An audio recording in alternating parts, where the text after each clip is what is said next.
É o Evangelho do Cordeiro de Deus que tira o pecado do mundo.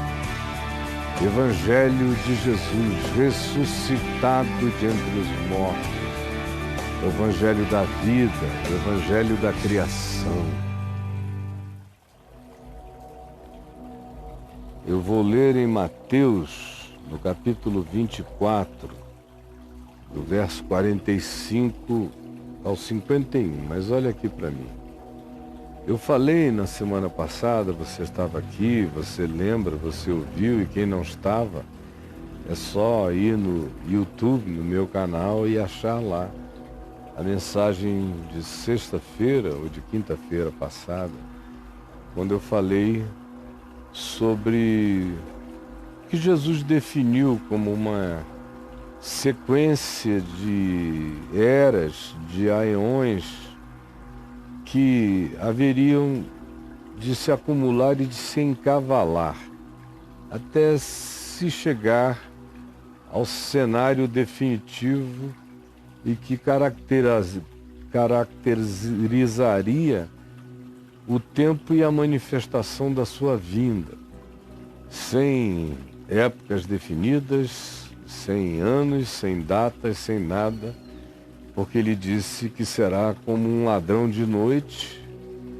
e ele disse que seria como um relâmpago que, saindo do Oriente, se mostra no Ocidente.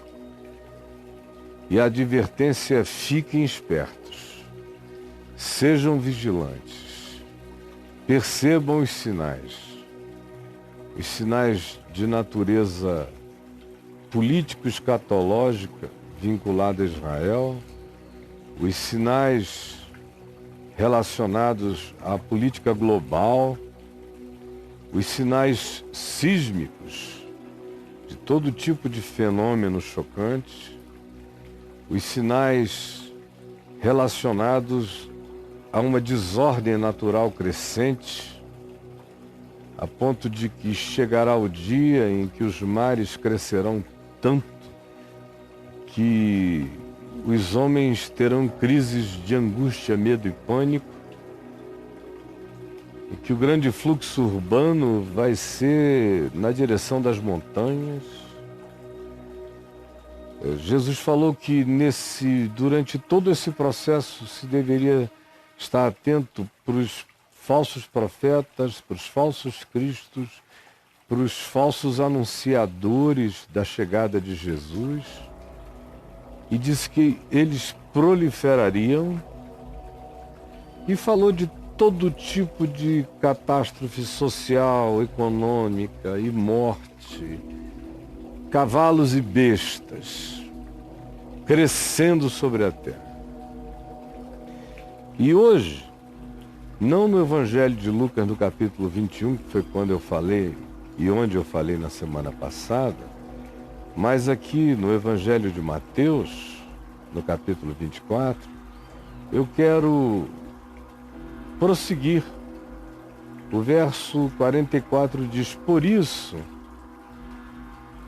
por causa de todo esse ambiente, todo esse contexto, toda essa circunstância, toda essa situação, toda essa convergência de cumprimentos, produzindo um volume de angústia enorme a ponto de que os homens desmaiarão de terror pela expectativa das coisas que sobrevirão ao mundo, porque os poderes das coisas até então instituídas, os poderes dos poderes dos céus, os poderes de todas as ordens dimensionais e de todas as camadas de existência à nossa volta, seriam completamente abalados desde a estrutura mais íntima e profunda.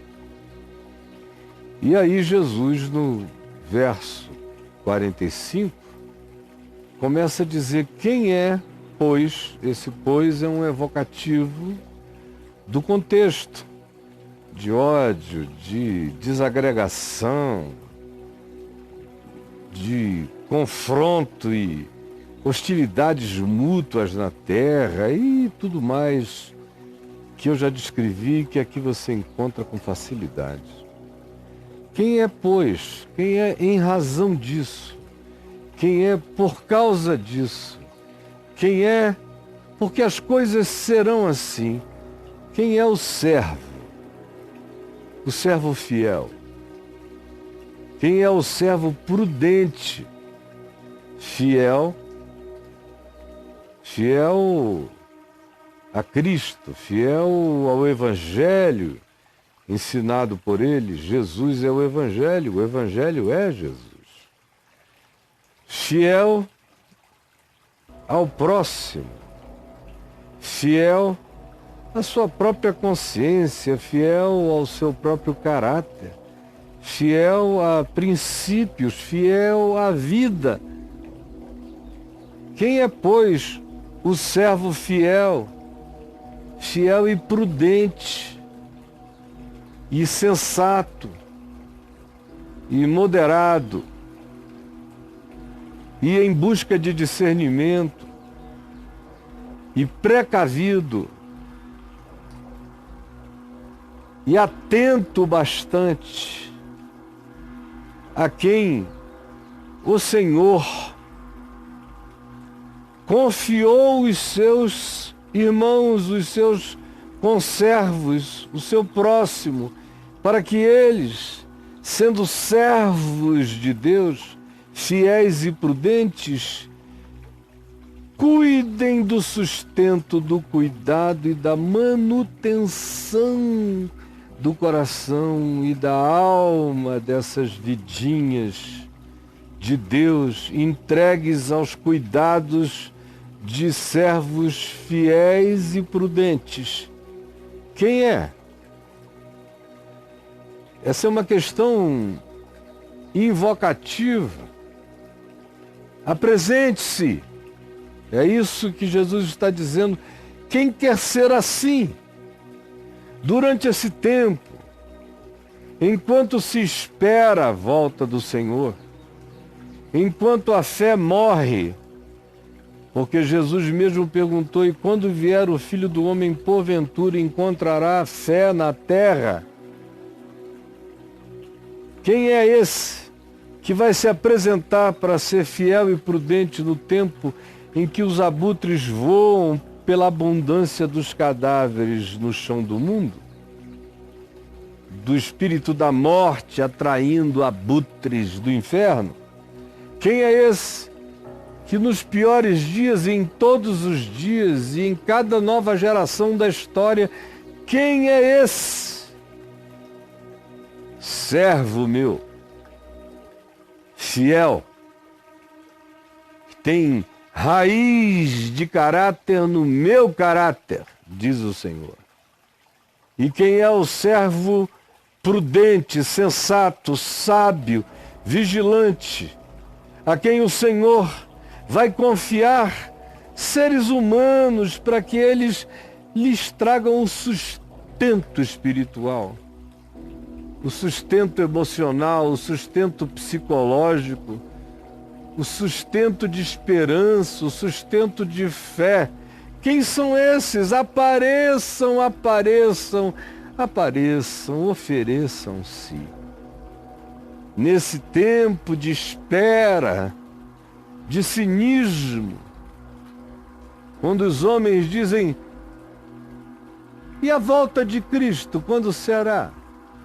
E aquele tempo do qual se falava que não tardaria, que logo seria, já são interpostos 2000 anos, onde ele está? Cadê ele?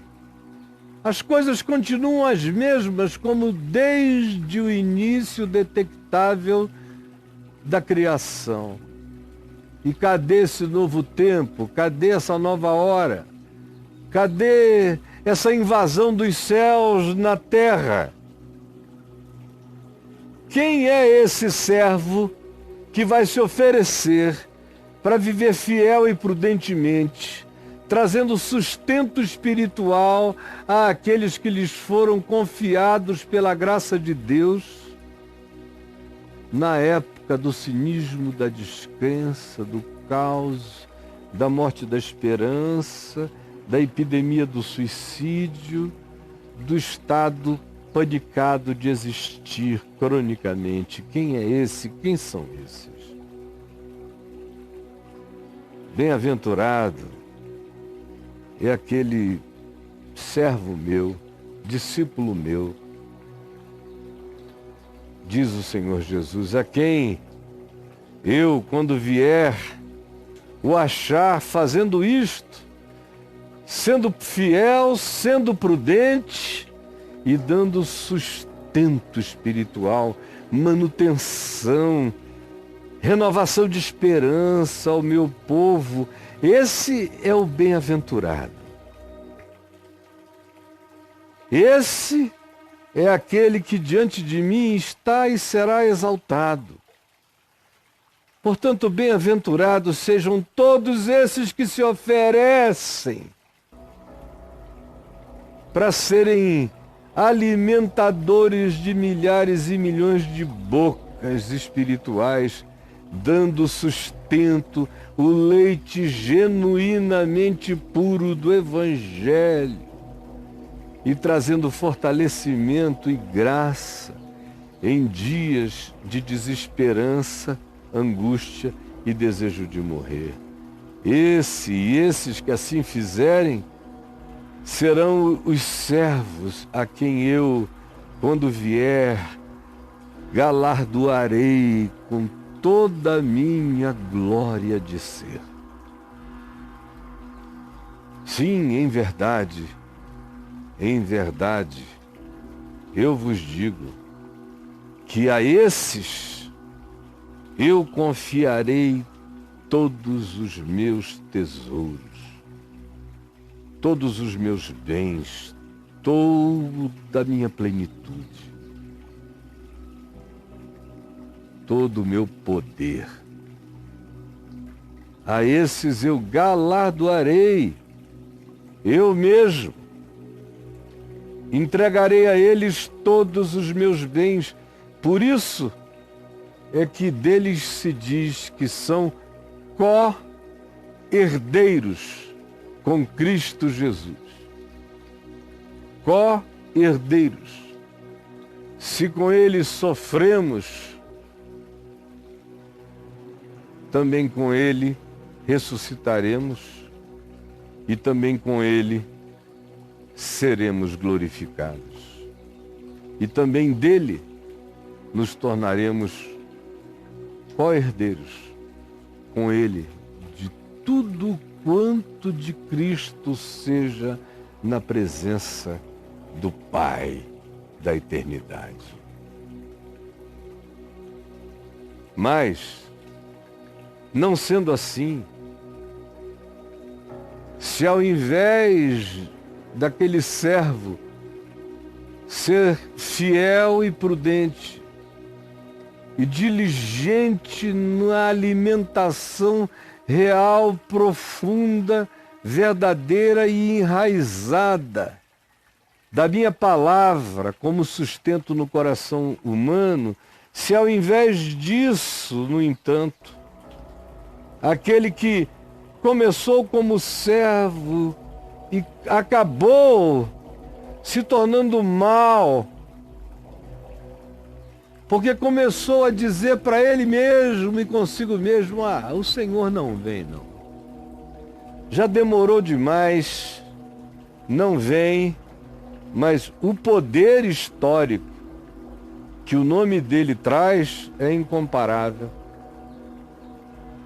Eu não creio mais que ele voltará, mas eu creio que o nome dele, na história, a impressão que ele causou foi tão forte que não tem e não há poder maior para ser manipulado como força de controle, segurando os homens e manipulando os homens. Por isso, eu mesmo no meu coração não creio que ele voltará. E esse indivíduo assim diz porque ele é mau. E a intenção dele não é dar de alimentar e sustentar e dar de comer do verdadeiro pão espiritual, da verdadeira água da vida, do verdadeiro leite genuíno em Cristo Jesus. Há aqueles que são os que nos foram confiados, mas a intenção o tempo todo era outra, porque eram maus, chegaram mascarados de piedade, mas eram maus, e com o passar do tempo disseram: ele não vem, ele não vê, ele não enxerga, ele não sabe, ele não é Deus, porque são esses aqui os verdadeiros ateus. Não são os que dizem que não sabem se Deus existe ou não creem que Deus existe. São esses que usam o nome de Deus e o nome de Cristo como manifestação da sua maldade para controlar pessoas. E por isso é que o espírito, a potestade da maldade, da manipulação e do controle toma conta deles, e eles agem assim. E lembrem-se, são pessoas que se apresentam como servos de Deus, estão assentados em tronos religiosos, mas são maus. Não creem no Senhor, nem na volta do Senhor. Eles são os deuses do nome de Deus, usam o nome de Deus como os deuses do nome de Deus. Por isso é que eles espancam os seus companheiros, eles oprimem, eles controlam, eles manipulam, eles não têm nenhum temor de Deus em relação a tratarem mal ao seu próximo e atirarem-lhes, inclusive, as unhas, os ossos e até as carnes. Também, eles se entregam à luxúria pessoal, a uma vida que tem a ver exclusivamente com o que o dinheiro e as propriedades podem sinalizar. Eles vivem só para comer, para beber e para se divertirem, se entorpecendo como ébrios, sem nenhuma prudência, sem nenhuma fidelidade, sem nenhum amor, sem nenhum cuidado em relação a cuidarem da vida de si mesmos e da alma dos seus próximos.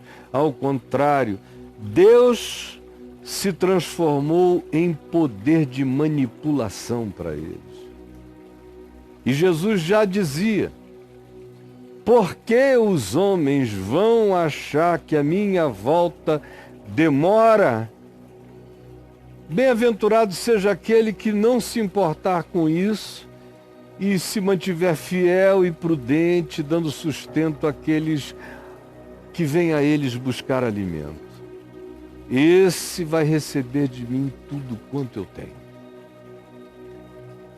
Mas ai daqueles que se escondem atrás do meu nome, do nome do meu Pai, pois são maus e manipuladores, são lobos vestidos de peles de Cristo, e que não creem nem em mim, muito menos na minha volta, e que aproveitam que o povo pergunta e diz que eu demoro, e eles aproveitam-se disso e se auto-instituem como donos desses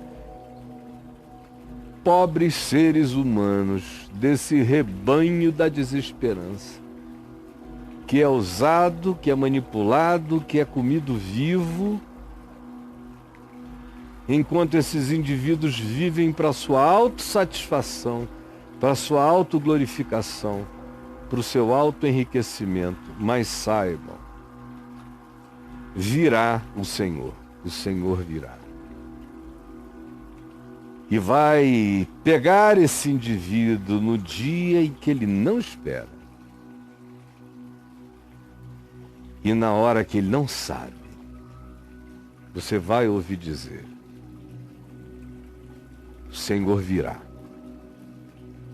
e vai pegá-lo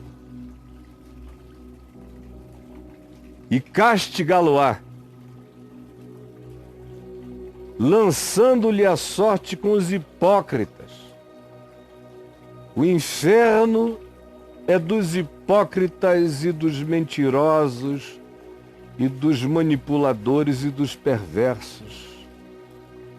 É naquele lugar onde o som é choro e raiva, ranger de dentes, porque gente assim nem o inferno cura, nem o castigo desentorta. Você está sendo pastoreado por alguém assim? Eu tenho encontrado cada vez mais dezenas e centenas de pessoas que me abordam em todos os lugares, em todos, das maneiras mais fortes, como ontem chegando aqui a Brasília, falando aqui e ali com uma pessoa, com outra, de repente vem aquela moça de uns 30 e poucos anos, loura, intensa, veio logo chorando em cima de mim e se jogou em cima de mim chorando. No meio do aeroporto, com gente para todos os lados, e ela chorando e dizendo: obrigado, obrigado, obrigado. O Senhor me arrancou das garras de um pastor da morte, a quem eu me entreguei, e ele comeu até meus nervos, me levando a angústias de suicídio, enquanto eu tentava suicídio, e ele não me deixava morrer e não me deixava ir, e me mantinha presa, até que eu comecei, de modo escondido, a lhe ouvir. E a palavra do Evangelho me apanhou numa madrugada e eu não consegui parar de ouvir. E de manhã minha alma estava iluminada e eu fui restaurando a minha força até que saí, rasguei, saí. Eu estou falando de uma médica. Uma médica.